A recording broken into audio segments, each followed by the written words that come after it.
बेचैनी में बाड़ू। अरे हाँ हो टेंशन में तू लगो तारू, बिना रतिया जागो तारू।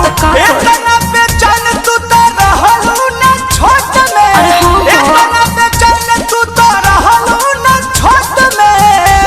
बोले काहे नहीं हर क्या क्वालिटिया जानू पकड़ाइल बम्मे दिखल रिपोर्ट में। नहीं हर क्या क्वालिटिया सोना पकड़ाइल बम्मे दिखल रिपोर्ट में। जान दे इज्जत बचा ले।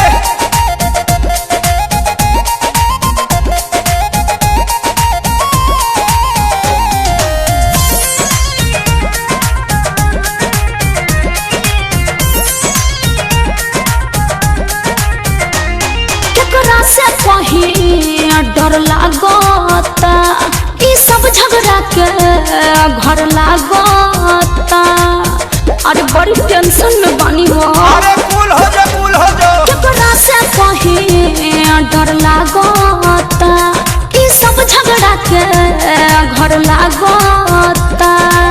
चलो कंप्लेन पहले पाती हाई कोर्ट में। कैसे हो? चलो कंप्लेन पहले पाती हाई कोर्ट में। का ना नहीं हर क्या क्वालिटिया जानू पकड़ा हाइल बम्मे दिखल रिपोर्ट में। हाँ हाँ नहीं हर क्या क्वालिटिया सोना पकड़ा हाइल बम्मे दिखल रिपोर्ट में।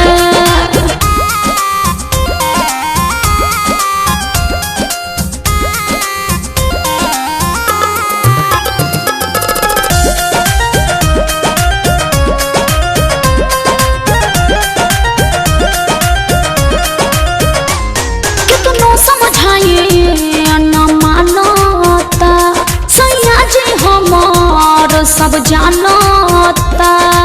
अरे का करी कुछ समझ में नहीं खेब। कितनो समझाइए न मानता सैया जी हमार सब जानता। राखो विश्वास रोशन बारे सपोर्ट में।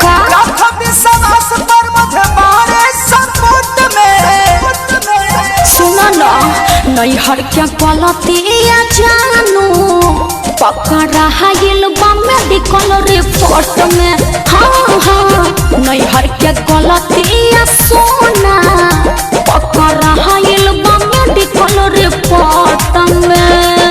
टेंशन में तू लगो तारू, बिना रतिया जागो तारू। इतना बेचैन तू तो रहलू ना छोट में। इतना बेचैन तू तो रहलू ना छोट में।